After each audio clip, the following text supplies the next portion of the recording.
So in this video, I want to talk about time and what it means to us, how we use it, and kind of how it even came to be a thing in the first place. So the first thing I want to talk about is what we think of when we hear the word time. At least in my wording, you typically think of something that is occurring within the physical universe, something that is spacing out the events of things taking place, and something that takes a lot of time is something that didn't change for a while, and it wasn't changing like everything else around it, and everything else around it, you would say, doesn't take a lot of time to change. And this has began to be weird to me, the idea of time being something in the universe, because I began listening to a lot of Alan Watts and kind of the teachings of Buddhism as well, talking about the idea that time is a internalized concept within our minds, and it's not actually something out there, like, say, the ground is, or the sky, or space, or planets. Time isn't out there doing things in the way the actual universe is, and it's rather something that we have created as a scheduling system within our own minds.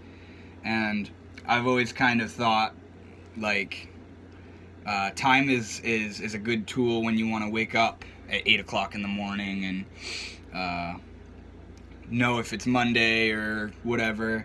But in the terms of observing the universe, the inner and outer universes, I feel like time sort of just begins to fall away. It doesn't really apply in the terms of observation of the universe. Rather, it applies and is born when we try to describe the universe.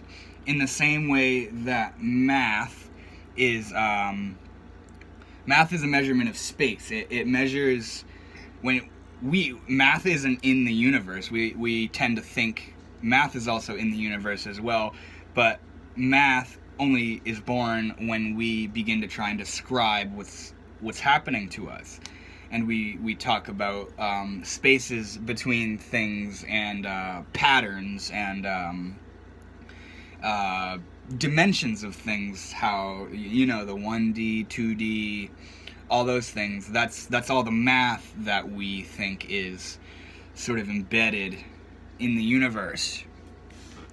And I don't know, I am just talking about my perspectives on things, but I feel like time and math are not actually things happening within the universe in the same idea that many of the ways you feel or think about things are not actually what's happening, or things that aren't even really happening, like your sense of self, senses of separation, and things of that nature are also what Buddhists call Maya, or illusion, I think. But another thing I want to kind of talk about is, does time apply to the observation of the universe, the physical universe, or even the inner universe of your mind? Is time really even necessary in those senses? In my experiences on psychedelics, and even just meditation and observation, like just when you don't have anything to do, I realized that time is only a thing when we begin to touch on it. You begin to try and feel the changing of moments from one to the next. And I guess you could say, when somebody says, wow, that took a long time, What they're actually saying is, wow, that didn't change like everything else was, is, I guess, a better or a more foundational way of putting it. Another thing I want to talk about is the term space-time continuum. What that means to me is, and like what I've come to know of space-time continuum is that that's what we are on. That is how we are even existent. Is we are moving about a space-time continuum where things move through space over time. Well, with all this stuff about time and it being a you need to focus on it to maintain it kind of thing, I don't know how I feel about the term space-time continuum.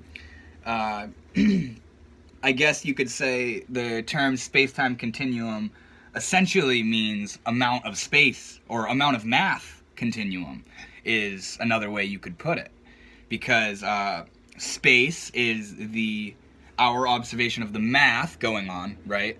And time is the amount of this math that is taking place within the space, you know?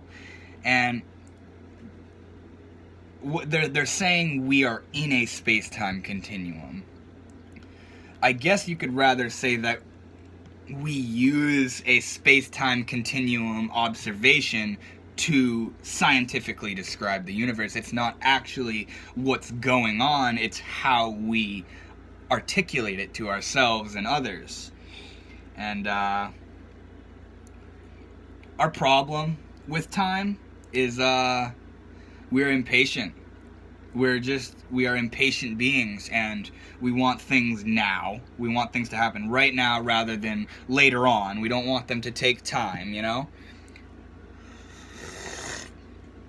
But it's only a problem when you dwell on the concept of time itself, the idea that things are taking time. Things are under the influence of this flow of strung together moments, rather than it just being a constant, steady state of existence. We believe that it's this string that we are moving across, and I don't know how I feel about that. What time is good for, I guess, like I said, waking up on time, you know? Waking up on time, or trying to analyze how much change occurs with certain phenomena. But the way I see it is, what do you do with any of this? What do you do with the idea that took 5 years, or that's however many light years away, or we live for this many years, all that kind of, what do we do with that information? It's only another observation that we've made, just like everything else.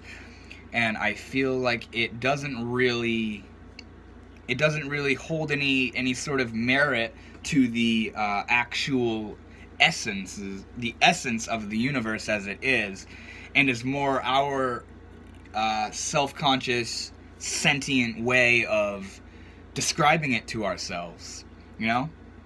So that's basically my take on time and what it means to me, and how I look at time in the terms of science and all that stuff. But I hope you got something out of it, and I will be back with another video.